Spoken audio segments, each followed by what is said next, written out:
The September rain in Magnolia Springs has this way of making everything feel heavier, like the air itself is pressing down on your chest.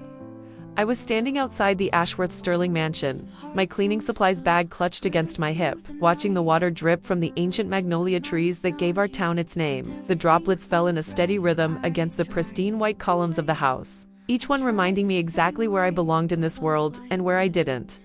My name is Marlena Cordelia Solace, and at 24, I'd already learned that life has a cruel sense of humor. Here I was, holding a literature degree that nobody would ever see, wearing my mama's old cleaning uniform that was 2 sizes too small, waiting to scrub toilets in a house worth more than my entire neighborhood would see in a lifetime. The irony wasn't lost on me that I could quote Shakespeare and Toni Morrison from memory, but the only words anyone ever wanted to hear from me were yes ma'am and no sir. The rain was getting heavier, soaking through my thin jacket, when I heard the purr of an expensive engine cutting through the storm. A black Bentley, the kind of car that costs more than most people make in 5 years, pulled up to the circular driveway with the confidence that only comes with old money and older prejudices. The vehicle stopped right in front of me, so close, I could see my distorted reflection in its polished hood. The driver's window rolled down with a whisper-quiet precision that spoke of German engineering and American entitlement. Inside sat a man who looked like he'd stepped out of a Southern Gentleman magazine. All sharp jawlines and perfectly styled blonde hair that probably cost more to maintain than my mama's monthly salary. His eyes were the cold blue of winter sky, and when they landed on me, they held the kind of dismissive irritation usually reserved for stepping in something unpleasant. "You're late." His voice cut through the rain like a whip crack, each word dripping with the kind of authority that comes from never being told no. "Get in the car now." I stood there for a moment, rainwater running down my face, trying to process what was happening. Late for what? I wasn't supposed to be anywhere except inside that house, cleaning bathrooms and pretending I didn't exist. But before I could form a response, he continued, his voice rising with impatience. "Don't just stand there looking like a deer in headlights. I'm Bartholomew Ashworth-Sterling, and I don't have time for incompetent help. Edgar called in sick, and Mother said you'd be covering as my driver today. Do you have any idea how important this meeting is?" The realization hit me like ice water. He thought I was Edgar's replacement, Edgar Pembroke, the family's longtime driver, a quiet man in his 40s, who'd been navigating the highways and back roads of Alabama for the Ashworth-Sterlings for over a decade. Edgar, who was currently home with what his wife had told my mama, was a nasty case of food poisoning. Edgar, who is about as different from me as a person could possibly be. Have you ever been in a moment where you know your next words are going to change everything? Like standing at the edge of a cliff, knowing that once you speak, there's no taking it back. That's exactly where I found myself, rain-soaked and staring at this man, who'd just reduced me to nothing more than hired help without even bothering to look at me properly. I could have stayed silent, could have mumbled an apology and scurried away like he expected, could have preserved the careful balance that keeps people like me invisible to people like him. But 24 years of being underestimated, overlooked, and dismissed had built something inside me that was stronger than fear. When I opened my mouth, what came out wasn't the subservient response he was expecting. Instead, in the clear, precisely articulated tone that had earned me a full scholarship to Auburn University, I said, "Mr. Ashworth-Sterling, I believe there's been a fundamental misunderstanding. I'm not your driver, nor am I anyone's replacement. I'm Marlena Solace, and I'm here to fulfill my mother's cleaning obligations for your household, as she's currently indisposed due to a severe arthritic flare-up that has rendered her temporarily unable to perform her custodial duties." The change in his expression was instantaneous and profound. It was like watching someone's entire worldview crack down the middle. His mouth opened slightly, then closed, then opened again like a fish gasping for air. Those cold blue eyes widened, blinking rapidly as if he could somehow reset what he'd just heard. "What did you just say?" The words came out slowly, carefully, like he was testing each one for traps. "They said there's been a misunderstanding," I repeated, maintaining that same clear diction that had been drilled into me by Professor Westbrook during 4 years of advanced literature courses. "You've mistaken me for your driver, when in fact, I'm here in a completely different capacity altogether." If you've ever seen someone's brain short-circuit in real time, that's what I was witnessing. This man, who clearly prided himself on being in control of every situation, was staring at me like I'd just started speaking in ancient Greek. The rain continued to fall around us, but the moment had become suspended, crystallized in a way that made everything else fade into background noise. "You single quotes, re, .. He started, then stopped. "How do you, .. Another pause. "Who taught you to speak like that?" And there it was. The question that revealed everything about how his world worked. Not where did you go to school, or what's your background, but who taught me. As if intelligence was something that had to be gifted to people like me by people like him. As if the way I spoke was somehow unnatural. Something I'd learned to mimic, rather than something that came from years of education and a genuine love of language. "The same place most people learn to speak properly," I replied, unable to keep a slight edge from creeping into my voice. "Through education, practice, and an appreciation for the English language that extends beyond its utilitarian applications." He was staring at me now like I was some kind of fascinating specimen, and I could practically see the gears turning in his head. Here was his worldview being challenged by someone he dismissed without a second thought. Someone whose existence he'd barely acknowledged until I'd opened my mouth and revealed that maybe, just maybe, his assumptions about people weren't as accurate as he'd believed. "Get in the car," he said finally, his voice quieter now, but somehow more intense. "I don't care who you are or what you're supposed to be doing. I need a driver, and you're here." "Sir, I really don't think that's appropriate. I'm not qualified to operate your vehicle. And furthermore, I have responsibilities inside your home that I'll pay you double whatever mother's paying you for cleaning." He interrupted, reaching across to push open the passenger door. "Triple, just get in the damn car." Now, if you've ever been poor, really poor, you know that moment when someone offers you money you desperately need. It doesn't matter if the situation feels wrong. Doesn't matter if every instinct is telling you to walk away when your mama needs medicine she can't afford and the rent is 2 weeks overdue. Principles become luxuries you can't afford. I looked at that open car door, then back at his face, trying to read what was happening behind those cold blue eyes. Was this curiosity? Some kind of power play? Or was he genuinely just desperate for a driver and willing to overlook the obvious complications because I'd surprised him? "I should mention," I said carefully, "that while I do possess a valid driver's license, I've never operated a vehicle of this caliber. My experience is primarily limited to my mother's 1998 Honda Civic, which, I can assure you, handles quite differently than a luxury sedan." He actually smiled at that, though it wasn't a particularly warm expression. "Just don't crash it," he said, "and maybe we can continue this fascinating conversation about your educational background." The way he said it made me realize I'd already stepped off that cliff I'd been standing on. Whatever happened next, there was no going back to being invisible. I'd spoken up, revealed myself, and now I was going to have to live with the consequences. Like if you've ever felt completely out of your depth, but knew you had no choice but to keep swimming, that was me. Walking around to the driver's side of a car worth more than everything I'd ever owned combined. About to drive a man who clearly had no idea what to make of me to God knows where. But what happened during that drive, and what I discovered about Bartholomew Ashworth-Sterling in the process, would change both our lives in ways neither of us could have imagined. ... The leather interior of that Bentley smelled like money and power. A mixture of expensive cologne, premium leather conditioner, and something else I couldn't quite place, but that probably cost more per ounce than my mama made in a week. As I adjusted the driver's seat, my hands were trembling slightly. Not from nerves about driving, but from the sheer surreal nature of what was happening. 20 minutes ago, I'd been standing in the rain waiting to clean toilets. Now I was behind the wheel of a car that could buy a house in my neighborhood. Bartholomew settled into the back seat with the casual entitlement of someone who'd never questioned whether he belonged somewhere. Through the rearview mirror, I watched him pull out his phone, already dismissing my existence now that I was serving his purpose. It was like I'd been temporarily promoted from invisible to barely visible, which, in his world, probably counted as progress. "The Meridian Hotel downtown," he said without looking up from his screen. "And don't take the interstate. I've got calls to make, and I need good reception." I nodded, though he wasn't watching, and carefully backed out of the circular driveway. The car handled like a dream, responsive and smooth in ways my mama's Honda could never be. For a moment, I allowed myself to imagine what it would feel like to own something like this. To have the kind of resources where a car worth 6 figures was just transportation, rather than an impossible fantasy. "Siri, call Davidson," he commanded, and immediately his phone connected to the car's sound system. I tried to focus on the road, but in a space that enclosed privacy was impossible. "Bart, thank God. came a stressed voice through the speakers. "Tell me you've got something for the Henderson case. The partners are breathing down my neck, and if we lose this one, we're looking at a massive liability exposure." "I'm working on it, Jake," Bartholomew replied, his voice taking on a different quality.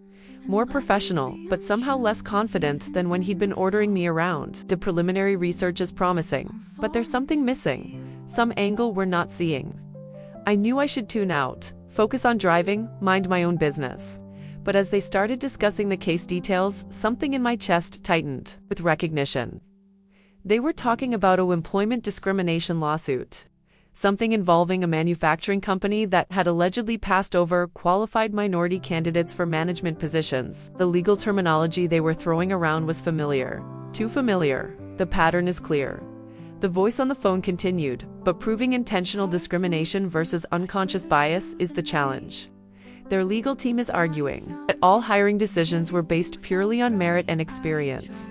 "Right?" Bartholomew said, and I could hear him shuffling papers. "But merit and experience can be subjective measures, especially when the evaluation criteria aren't standardized or transparent." They went back and forth for several minutes, discussing precedents and legal strategies, and I found myself mentally cataloging the cases they were referencing. Some of them I recognized from my constitutional law courses, others from articles I'd read in legal journals during my obsessive late-night research sessions. Professor Westbrook had always encouraged us to read beyond our literature curriculum, to understand how law intersected with social justice and human rights. "What about disparate impact theory?" I murmured, almost to myself, thinking about a recent case I'd read about, where statistical analysis had been used to demonstrate discriminatory hiring patterns. The conversation in the backseat stopped abruptly. "What did you say?" Bartholomew's voice was sharp, focused. I realized I'd spoken aloud and felt heat rush to my cheeks. "Nothing, sir. I apologize for interrupting." "No, repeat what you said." I glanced in the rearview mirror and saw him leaning forward, those cold blue eyes fixed on the back of my head with an intensity that made me uncomfortable. I mentioned disparate impact theory. "But it's not my place to, Jake." "Hold on," he said into the phone, then leaned closer to the partition between front and back seats. "Explain what you mean by disparate impact theory." My hands tightened on the steering wheel. This was dangerous territory, revealing knowledge I wasn't supposed to have, crossing lines that people like me weren't supposed to cross. But the lawyer, in me, the part that had spent 4 years learning about justice and equality, couldn't quite stay silent. "Well," I said carefully, keeping my eyes on the road, "disparate impact theory suggests that even neutral employment practices can be discriminatory if they have a disproportionately negative effect on protected groups. You don't need to prove intentional discrimination if you can demonstrate statistical disparities in outcomes." The silence that followed was deafening. Through the phone speaker, I could hear this Jake person breathing, waiting for Bartholomew to respond. "Where the hell did you learn about disparate impact theory?" Bartholomew's voice was quiet, but there was something dangerous in it. I read a lot," I said lamely. "You read a lot." He repeated it like he was testing the words for believability. "What exactly do you read?" This was it, the moment where I could either retreat back into invisibility or step further into whatever this was becoming. I thought about my mama, about the medicine she needed, about the bills piling up on our kitchen table, about the way people like Bartholomew Ashworth-Sterling had spent my entire life looking through me like I didn't exist. "Legal journals mostly," I said, my voice gaining strength. "Harvard Law Review, Yale Law Journal, Columbia Law Review.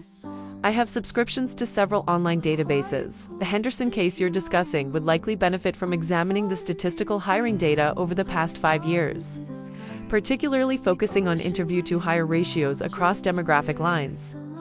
"Jesus Christ," Jake's voice came through the speakers. "Bart, who is this woman?" Bartholomew didn't answer immediately. I could feel him staring at me, trying to reconcile what he was hearing with what he'd assumed about me. In the rearview mirror, I watched him open and close his mouth several times, like he was trying to form words that wouldn't come. Furthermore, I continued, surprising myself with my boldness. If the company's evaluation criteria include subjective measures like cultural fit or leadership potential, you might want to examine how those terms were defined and applied. Griggs versus Duke Power established that hiring practices with discriminatory effects must be demonstrably related to job performance. "Holy shit," Jake whispered through the phone, "that's exactly what we need." The cultural fit angle could be huge. Bart, how did you? I'll call you back, Bartholomew said abruptly, ending the call. The car fell into a silence so thick I could practically touch it. I focused on the road ahead, watching the familiar streets of Magnolia Springs roll past, trying to pretend that I hadn't just fundamentally altered the dynamic between myself and the man in the back seat. We passed the library, where I'd spent countless hours researching. The community college where Mama had taken night classes before her arthritis got too bad. The diner where I'd waitress summers during college to help with expenses. Pull over, he said suddenly. Sir, pull over now. I found a parking spot outside Murphy's 5 and Dime, the same store where I'd bought school supplies as a child. Back when Mama still had dreams that education might lift us out of our circumstances. Bartholomew got out of the back seat and came around to my window, which I reluctantly rolled down.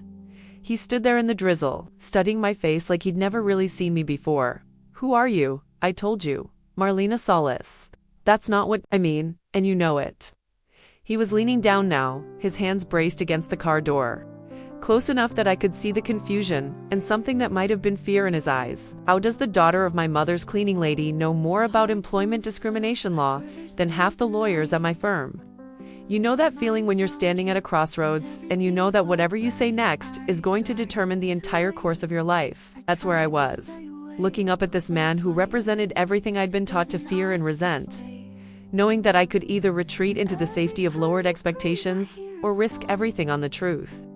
The same way anyone learns anything, I said quietly, by studying, by caring, by believing that understanding the law might someday help people who need it. He stared at me for a long moment, rain droplets collecting in his perfectly styled hair, his expensive suit getting wet, while he tried to process what I was telling him. You went to college. It wasn't a question, but I nodded anyway. Where? Auburn. Full scholarship. Literature major. But I took electives in constitutional law and civil rights. Graduated summa cum laude. Summa cum laude. He repeated slowly, like the words were foreign to him. And now you're cleaning your mother's toilets. I finished. For him. Yes. He straightened up, running a hand through his wet hair. And for a moment he looked almost vulnerable. Like a child whose understanding of the world had just been turned upside down. Why? Such a simple question, but loaded with 24 years of systemic inequality, limited opportunities, and the crushing weight of economic necessity. How do you explain to someone who's never wanted for anything that sometimes intelligence isn't enough? That talent doesn't guarantee opportunity. That the same society that celebrates merit in theory practices discrimination in reality.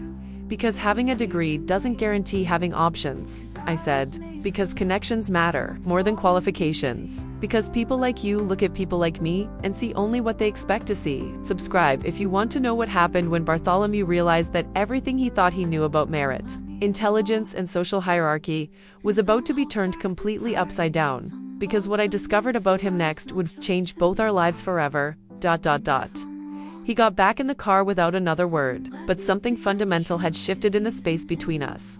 The silence wasn't uncomfortable anymore, it was charged, like the air before a thunderstorm when you can feel the electricity building in your bones. I could see him in the rearview mirror, not looking at his phone for once, but staring out the window with the kind of intense focus that suggested his mind was working overtime. We drove the rest of the way to the Meridian Hotel in that loaded, quiet, and when I pulled up to the valet stand, he didn't immediately get out. Instead, he sat there for what felt like an eternity, and I could practically hear the gears turning in his head. Wait for me, he said finally. This meeting shouldn't take more than 2 hours. I wanted to remind him that I wasn't actually his driver, that I had cleaning supplies waiting back at his mother's house and a job to do. That had nothing to do with chauffeuring him around town. But something in his voice stopped me. There was a quality to it I hadn't heard before. Less commanding and more, ...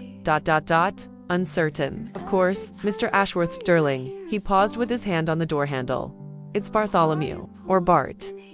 After he disappeared into the hotel, I sat in that expensive car and tried to process what had just happened. In the span of 2 hours, I'd gone from invisible cleaning lady to what exactly? I wasn't sure, but I knew there was no going back. You can't unknow someone's intelligence, can't unsee their potential once it's been revealed. The question was, what was Bartholomew going to do with that knowledge? I found a parking spot across the street and settled in to wait, pulling out the paperback copy of Beloved I always carried in my bag. Reading had been my escape since childhood. my way of traveling to worlds where intelligence mattered more than circumstances, where characters could transcend their origins through sheer force of will and moral courage. But today, the words kept blurring on the page as my mind replayed every moment of our conversation.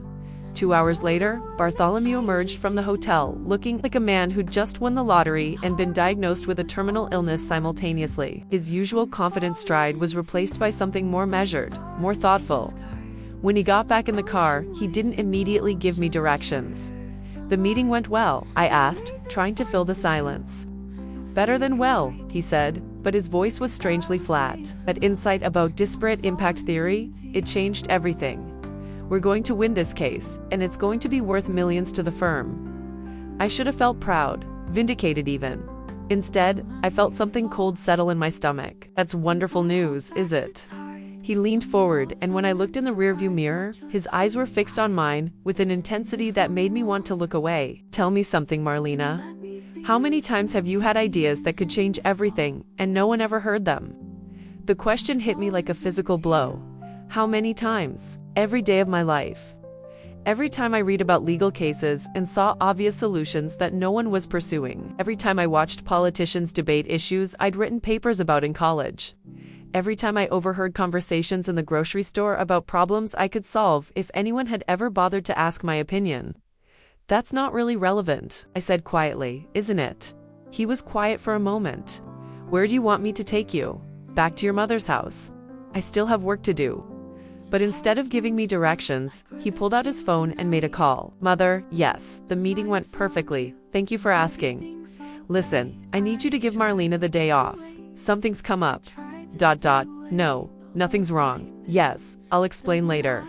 Just tell her she'll be paid for the full day." He hung up and looked at me expectantly. "Problem solved. Now, I'd like to buy you lunch." "Mr. Ashworth-Sterling. Bart," he corrected, "and before you object, consider this a business consultation. You've already saved my firm millions of dollars today. The least I can do is buy you a meal. Have you ever been in a situation where every instinct is telling you to run, but curiosity keeps you frozen in place?" That's exactly where I found myself. This man represented everything I'd been taught to distrust. But there was something in his voice, something that sounded almost like respect. "There's a small cafe on Magnolia Street," I said finally.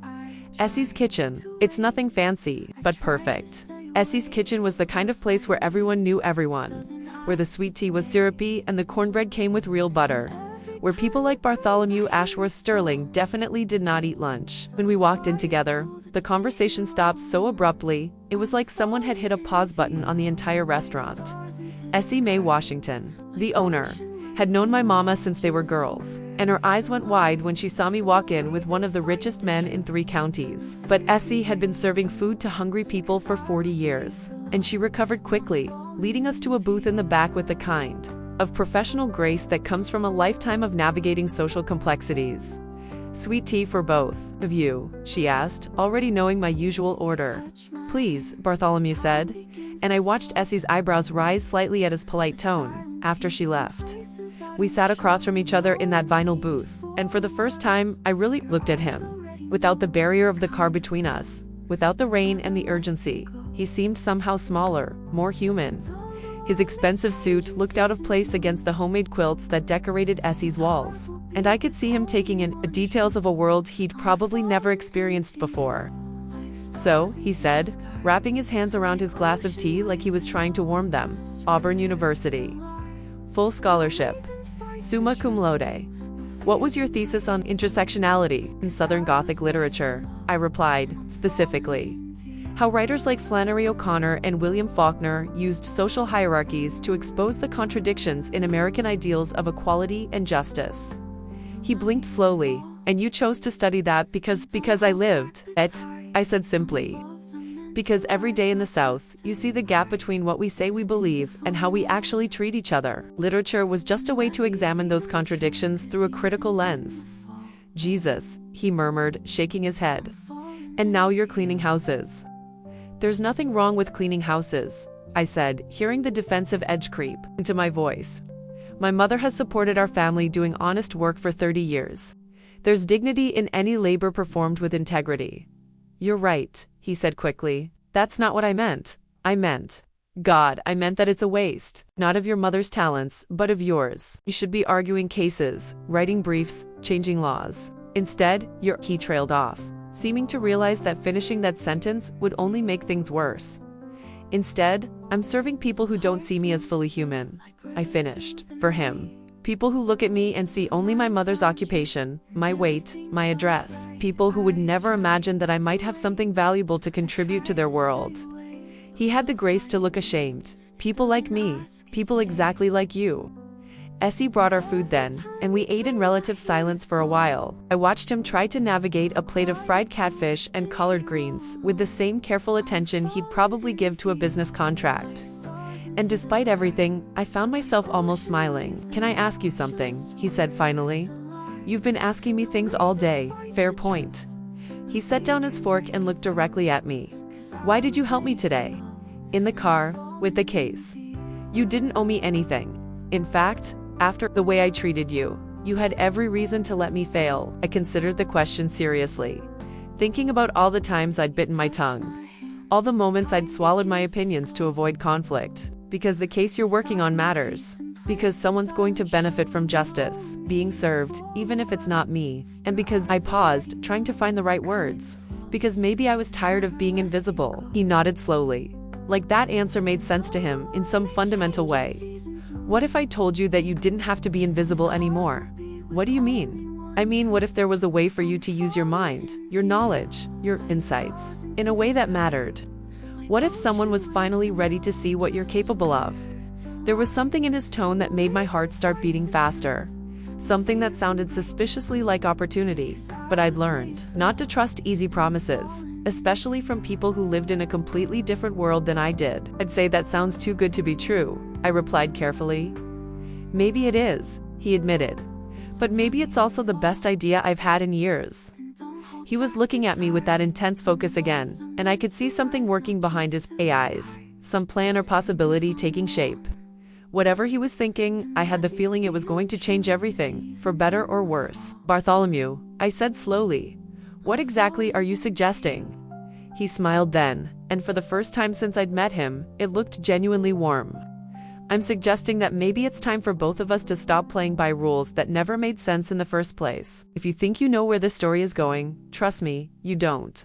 Because what Bartholomew proposed next was something I never could have imagined. And it was going to force me to make a choice that would either save my family or destroy my soul. 3 days later, I found myself sitting in the reception area of Ashworth-Sterling and Associates, wearing the only professional outfit I owned, a black suit I'd bought secondhand for my college graduation. My hands were sweating as I clutched a folder containing my resume transcripts and writing samples, trying to convince myself that this wasn't all some elaborate joke at my expense. After our lunch at SC's, Bartholomew had spent the rest of the afternoon explaining his proposition. His law firm was expanding, taking on more complex civil rights cases, and they needed someone with fresh perspectives and deep research skills. Someone who understood the human cost of discrimination, because they'd lived it. Someone exactly like me. "It's not charity," he'd insisted, when I'd expressed my skepticism. "It's good business. You've already proven you can see angles that experienced lawyers miss. Imagine what you could accomplish with proper resources and support." The offer was more money than I'd ever dreamed of making. Enough to get Mama the surgery she needed. Enough to move us out of the cramped apartment where the heating barely worked and the roof leaked when it rained hard. It was everything I'd ever wanted, wrapped up in a package that seemed too perfect to be real, which, as it turned out, was because it wasn't real. Not in the way he'd presented it. The first red flag should have been the way the other lawyers looked at me when Bartholomew introduced me around the office. Not hostile exactly, but puzzled, like they were trying to solve a math problem that didn't quite add up. I was introduced as our new research consultant, a title that sounded impressive, but somehow felt vague around the edges. "Marlena will be working closely with me on several high-profile cases," Bartholomew explained to Jake Davidson, the stressed-out lawyer I'd heard on the phone.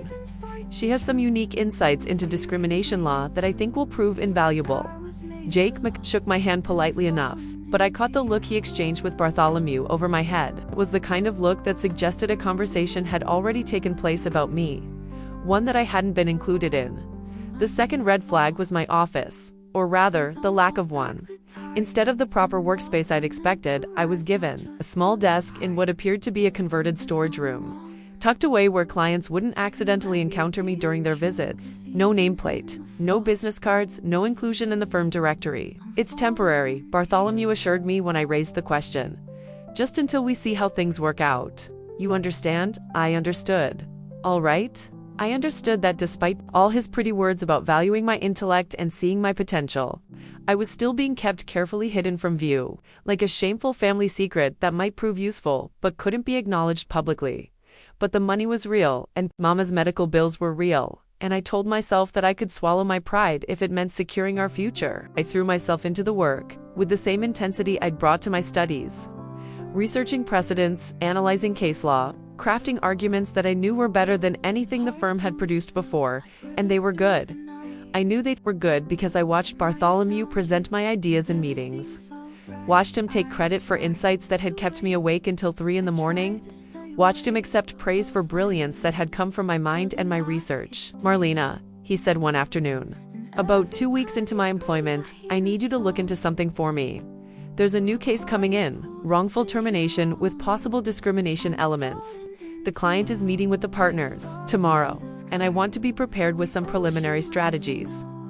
I spent that entire night crafting a comprehensive analysis of the case, examining every possible angle, researching similar situations, developing a strategy that I knew could not only win the case, but set important precedents for future discrimination suits. I was proud of that work, proud in a way I hadn't been since college, finally feeling like my education and intellect were being put to good use. The next morning, I submitted my analysis to Bartholomew and waited for feedback. Instead, I watched through my tiny office window as he walked into the conference room with the partners, carrying my research folder like it contained his own brilliant insights. An hour later, he emerged from the meeting looking triumphant, immediately surrounded by congratulating colleagues who praised his innovative approach to the case. I heard fragments of conversation as they passed my hidden office. Words like groundbreaking strategy and exactly the kind of thinking that sets us apart, and brilliant legal mind. All descriptions of my work credited to him. "Marlena," he called out, finally remembering my existence. "Excellent preliminary research, really solid foundation work. I was able to build some interesting strategies from your basic analysis." Basic analysis, foundation work, as if the comprehensive legal strategy I'd developed was merely raw material for his superior intellect to shape into something worthwhile. Have you ever felt your heart break and your blood boil at the same time? That's exactly what was happening to me as I realized that nothing had really changed. I was still invisible, still dismissed, still reduced to serving others, while my own contributions went unrecognized. The only difference was that now I was being paid better for my invisibility. But it got worse. So much worse. "There is one small thing," Bartholomew said, settling into the chair across from my desk with the casual comfort of someone discussing the weather. "The partners are concerned about our image. With this new direction we're taking, we're representing more high-profile clients and presentation matters." I felt something cold settle in my stomach. "What kind of presentation?" "Well, you know how it is in this business. Clients want to feel confident in their legal team. They want to see success, competence, professionalism." He was choosing his words carefully, like diffusing a bomb. "And sometimes, unfortunately, people make judgments based on appearances." "What are you saying, Bartholomew?" "I'm saying that if you're going to be the face of some of these strategies, if you're going to be present in client meetings or court appearances, we might need to think about ... adjustments." The word hung in the air between us like a curse. Adjustments. I knew exactly what he meant, but I made him say it anyway. "What kind of adjustments?" "Weight loss, obviously. There are excellent programs. Medical supervision, the firm would cover all costs. And maybe some wardrobe updates. Professional styling, you know? Just to ensure that your brilliant mind gets the respect it deserves." Each word felt like a slap. He was asking me to change my body, my appearance, my very self, to make myself acceptable to his world, as if my intelligence only mattered if it came packaged in a form that wouldn't offend his client's sensibilities. "And if I refuse?" "Well," he said, spreading his hands in a gesture of false reasonableness, "then you'd continue in your current role. Behind the scenes, research, analysis, strategic development, still incredibly valuable work, just not client-facing." Translation: I could remain invisible and useful, or I could transform myself into something palatable to his prejudiced clientele. Either way, I would never be allowed to be fully myself in his world. I need to think about it, I said, proud that my voice remained steady, despite the rage building in my chest. Of course, take your time. But Marlena, think about what this could mean for your future, for your mother's future. These opportunities don't come along often for people in your ... situation. People in my situation, poor people, fat people, people who didn't have the luxury of rejecting opportunities, no matter how demeaning they might be. After he left, I sat in that converted storage room and finally understood what I'd really signed up for. I wasn't an employee. I was a resource to be extracted from. A mind to be mined for ideas that would benefit everyone except me. I was a ghostwriter for my own life, watching someone else get credit for my thoughts, my insights, my intelligence. But what I discovered next would make all of that seem like a minor insult. Because when I accidentally overheard Bartholomew's conversation with the partners that afternoon, I realized that even my invisible exploitation had an expiration date. And they were already planning to dispose of me once I'd served my purpose. Like this story. If you've ever felt used by people who claim to value you, and subscribe, because what I decided to do about it was going to change everything, not just for me, but for every person who'd ever been told they weren't good enough, while their ideas made other people rich and famous. ... The conversation I overheard that afternoon changed everything. I was staying late, as usual, working on a brief that Bartholomew would present as his own the next morning, when I heard voices from the conference room down the hall. The door was slightly ajar, and the sound carried in the quiet building. "The Solace situation is working out better than we anticipated," came Bartholomew's voice, smooth and confident. "Her analysis on the Henderson case alone saved us months of research and probably secured the win." "She's certainly productive," replied a voice I recognized as senior partner Margaret Whitmore. "But this arrangement can't be permanent, Bartholomew. She's not ... well, she doesn't fit our firm's image." "I understand completely," Bartholomew said, and I could hear the dismissive tone creeping into his voice. "The plan was always temporary: use her insights to build our civil rights portfolio, establish our reputation in this area, then transition to more appropriate staff." "How long are we talking?" asked another partner. 6 months, maybe less, just long enough to secure the major cases and develop the foundational strategies. After that, we can let her go and hire someone more suitable to represent the work publicly." The blood in my veins turned to ice. 6 months, they were planning to extract every useful idea from my brain for half a year, then discard me like a used tissue once they'd built their reputation on my work. And the way they talked about me like I was some kind of temporary inconvenience, rather than a human being with feelings and a future. "What about potential legal issues?" Margaret asked. "Wrongful termination claims." Bartholomew actually laughed. "From someone like her, she'd never dare.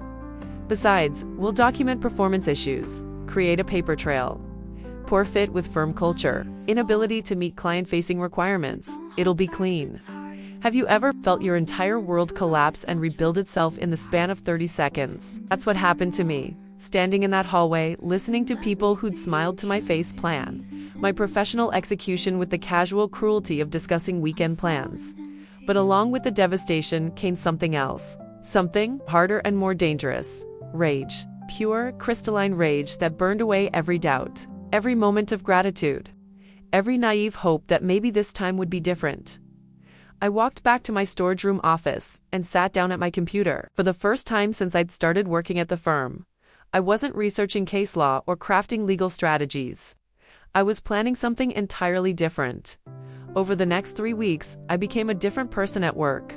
Outwardly, I remained the same invisible, grateful employee they expected. I continued producing brilliant work, continued letting Bartholomew take credit, continued accepting their condescending praise for my solid research assistance. But privately, I was building something they would never see coming. I started documenting everything. Every email where Bartholomew requested analysis that he later presented as his own insights. Every meeting where I provided the strategic breakthrough that won a case. Every conversation where my legal theories were discussed and attributed to others.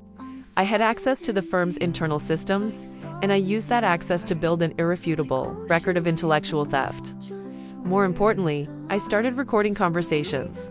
Alabama is a one-party consent state. which meant I could legally record any conversation I was part of without the other person's knowledge. Every time Bartholomew asked for my input, every time he dismissed my contributions, every time he made comments about my appearance or suitability, I captured it all. The opportunity I'd been waiting for came when Margaret announced that the firm would be hosting a major presentation for potential partners from Atlanta, showcasing their expanding civil rights practice. The presentation would feature the Henderson case, along with 3 other major wins that were built entirely on my work. This is our chance to establish ourselves as the premier civil rights firm in the Southeast, Bartholomew told the team during the preparation meeting. The Atlanta partners are looking for innovative legal thinking, and I believe we can demonstrate exactly that. Innovative legal thinking. My innovative legal thinking. Presented by him to a room full of people who would never know where it actually came from, but I had a different plan. I spent 2 weeks preparing for that presentation, but not in the way anyone expected. While Bartholomew practiced his speech, taking credit for years of my work, I was preparing my own presentation. A presentation that would reveal the truth about where those brilliant strategies had really come from. The morning of the presentation, I dressed carefully, not in my usual discount store clothes, but in a sharp black suit I'd bought with my first paycheck from the firm. I did my hair, put on makeup, and for the first time since I'd started working there, I looked like someone who belonged in that world. Marlena, Bartholomew said when he saw me, surprise flickering across his features. You look, different. What's the occasion? I thought I should dress appropriately for such an important day. I replied with a smile that didn't reach my eyes. The presentation began at 2 o'clock. The conference room was packed with Atlanta partners, local lawyers, and potential clients. I sat in the back, invisible as always, watching Bartholomew command the room with the confidence that came from knowing his audience would never question his authority. The Henderson discrimination case represents a new frontier in employment law, he began, clicking through slides that contained my analysis, my research, my insights. By applying disparate impact theory in innovative ways, we were able to demonstrate systematic bias without requiring proof of intentional discrimination. Disparate impact theory. The concept I'd suggested in the car that first day, when he'd looked at me like I'd performed magic by understanding basic legal principles. The key breakthrough, he continued, came from recognizing that subjective hiring criteria like cultural fit could be statistically analyzed to reveal discriminatory patterns. My breakthrough, my analysis, my late nights researching precedents and crafting arguments while he was home in his mansion, probably never giving a second thought to where his brilliant ideas actually originated. He went through case after case, each one built on my work, each one presented as evidence of his legal genius. The Atlanta partners were impressed, leaning forward, taking notes, asking detailed questions about methodologies and precedents that he answered with the smooth confidence of someone who'd spent years developing these strategies. Finally, he reached the conclusion of his presentation. What sets our firm apart, he said, looking directly at the Atlanta partners, is our ability to see discrimination cases from multiple perspectives, to understand not just the legal framework, but the human impact of systematic bias. That's when I stood up. The room fell silent as I walked from the back to the front, my heels clicking against the polished floor. Every eye followed me, confusion written across dozens of faces. Who was this woman interrupting their prestigious presentation? Excuse me? I said, my voice carrying clearly through the suddenly quiet room. I believe there's been an oversight in this presentation. Bartholomew's face went white. Marlena, what are you doing? I'm correcting the record, I replied, pulling out my phone and connecting it to the presentation system. You see, ladies and gentlemen, while Mr. Ashworth-Sterling has done an excellent job presenting these legal strategies, there's something important you should know about their actual origin. This is highly inappropriate. Margaret Whitmore hissed from her seat. Security should remove her immediately. Actually, I said, clicking to my first slide, I think you'll find this quite relevant to your potential partnership discussions. My name is Marlena Cordelia Solace, and I am the actual architect of every legal strategy you've just heard described. The room erupted in confused murmurs. Bartholomew was standing frozen at the podium, his mouth opening and closing like a fish, gasping for air. I have documentation, I continued, clicking through slides that showed email chains, work files, and recorded conversations. Every case analysis, every legal theory, every innovative approach you've just witnessed was developed by me, a woman who graduated summa cum laude from Auburn University and who has been systematically denied credit for her intellectual contributions. I played the audio recordings then. Bartholomew's voice filled the room, dismissing my contributions as basic research while taking credit for my insights. The partners discussing my upcoming termination once they'd extracted sufficient value from my mind. Margaret talking about how I didn't fit the firm's image. The Atlanta partners were leaning forward now, but not with admiration. Their expressions had shifted to something between shock and disgust as they realized they'd been witnessing intellectual theft on a massive scale. Furthermore, I said, feeling power surge through me with each word, I have evidence of systematic discrimination within this firm, including recorded conversations where my physical appearance was deemed incompatible with client representation. Despite my superior qualifications and performance, one of the Atlanta partners, a distinguished black woman in her 50s, stood up slowly. Are you telling us, she said, her voice cutting through the stunned silence, that this entire presentation was based on stolen work? Stolen work from a woman who was hired as a cleaning lady and kept hidden in a storage room, while her ideas made millions for partners who saw her as too fat and too poor to deserve recognition. I confirmed. The room exploded. Atlanta partners were standing, demanding explanations. Local clients were looking around in confusion and anger. Margaret Whitmore was frantically trying to regain control, while Bartholomew stood at the podium, looking like his world had just collapsed around him, which of course it had. This is outrageous, he finally managed to say. This woman is a disgruntled employee making false accusations. She was terminated for performance issues, and actually, I interrupted, playing another recording. I was never terminated. In fact, here's your voice discussing plans to fire me in 6 months. Once you'd finished using my ideas to build your reputation. The Atlanta partners were gathering their materials, shaking their heads in disgust. The potential partnership that was supposed to elevate Ashworth-Sterling to new heights was walking out the door, taking their money and their respect with them. But I wasn't finished. Comment below if you've ever wanted to expose someone who stole credit for your work, because what happened next would not only destroy Bartholomew's career, but spark a conversation about intellectual theft and workplace discrimination that would spread far beyond the walls of that conference room. The aftermath of that presentation was swift and brutal. Within 24 hours, I was escorted out of the Ashworth-Sterling building by security.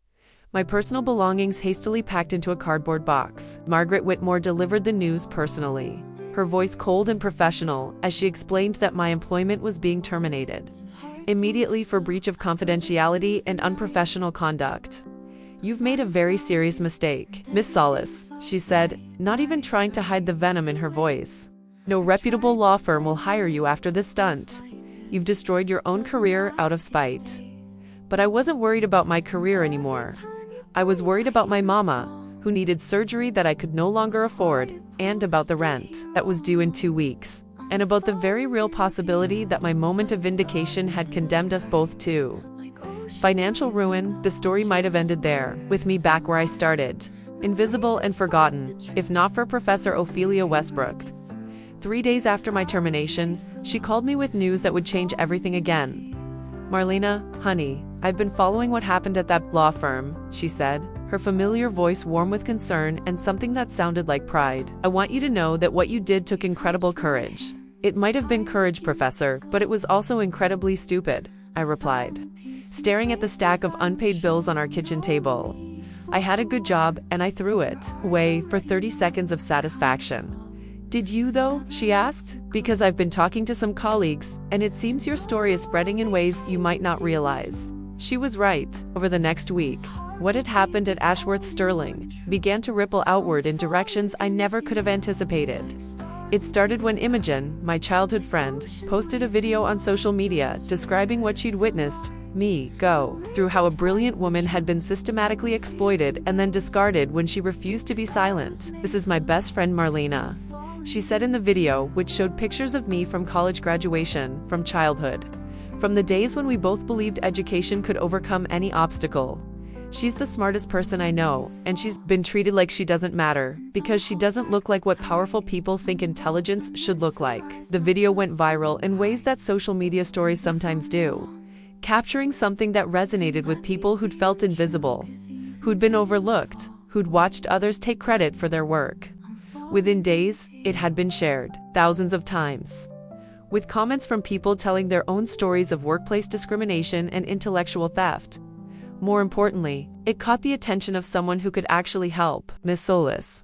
The voice on the phone was professional, but warm. "This is Diana Richardson from Richardson Hayes and Associates in Birmingham. We're a civil rights law firm, and we've been following your story with great interest." Diana Richardson turned out to be the kind of lawyer I'd dreamed of becoming. Someone who used her legal skills to fight for people who couldn't fight for themselves. Her firm specialized in employment discrimination, civil rights violations, and cases that other lawyers wouldn't touch because they were too controversial or too difficult. "We'd like to offer you a position," she said during our interview, the following week. "Not as a researcher or an assistant, but as an associate attorney. You'd need to pass the Alabama bar exam, of course. But with your background and demonstrated abilities, we're confident you'd succeed." It was everything I'd wanted from Ashworth-Sterling, but offered with respect and genuine recognition of my abilities. A real office, my name on the door, cases where I could make a difference for people who needed someone to believe in them. But there was still the matter of my mama's surgery, and the bills, and the fact that studying for the bar exam would mean months without income. That's when the second miracle happened. The crowdfunding campaign started organically, grown from the viral attention my story had received. People who'd never met me, who only knew my story from Imogen's video and the news coverage that followed, began donating money to help pay for Mama's medical care.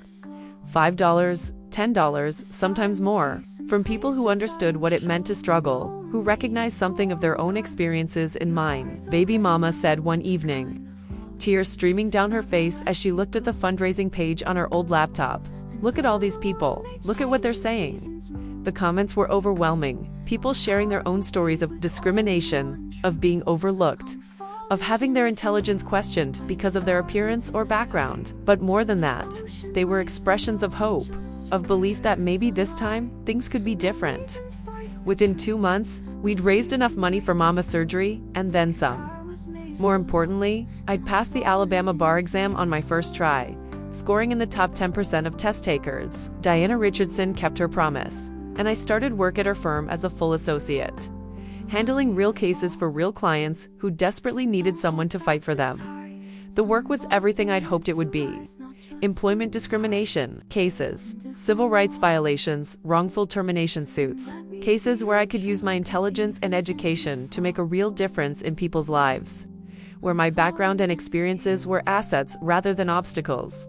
But I knew I wanted to do more. After a year at Richardson, Hayes and Associates, I made the decision that would define the rest of my career.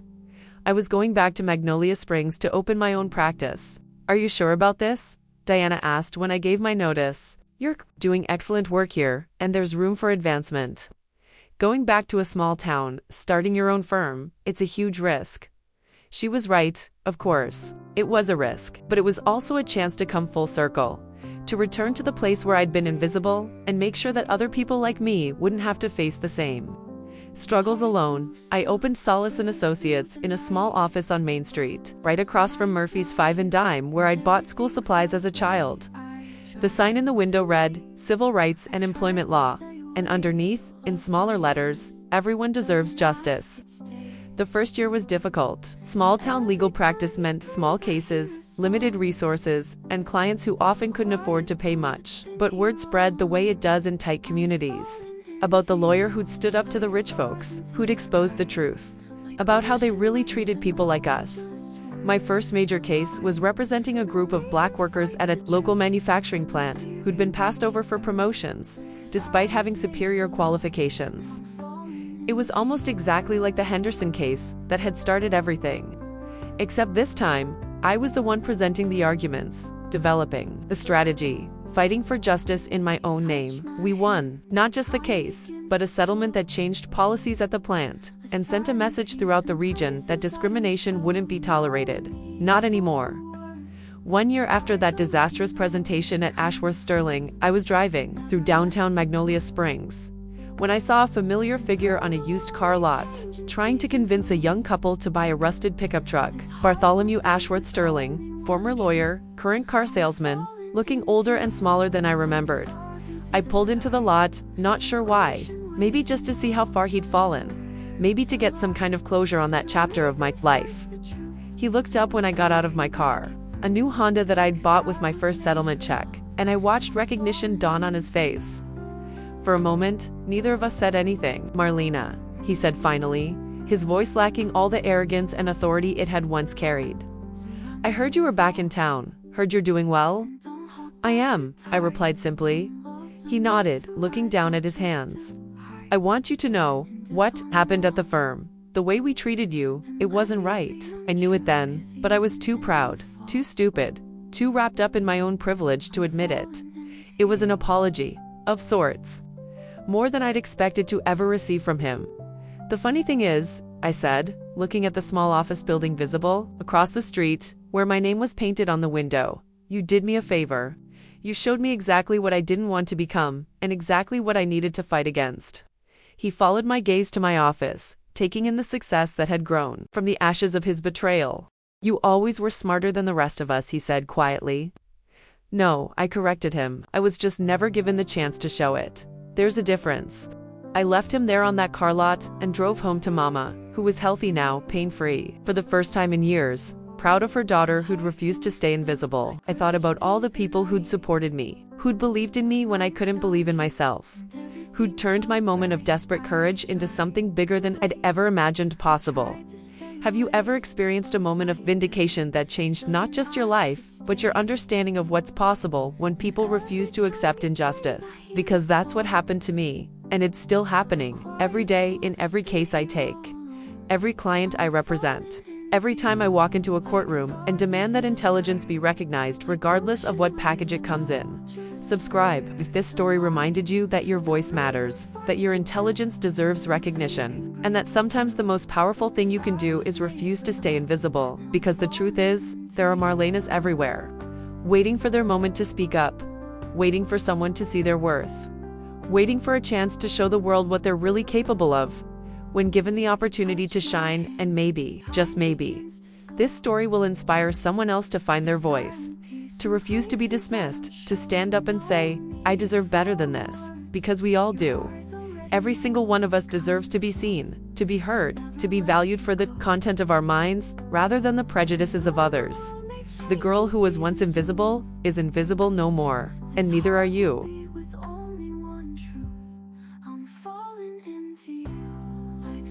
Into the sky, like ocean waves that know just where to lie. No reason fights the truth, no fear can break it through. 'Cause I was made for love, and I'm falling into you.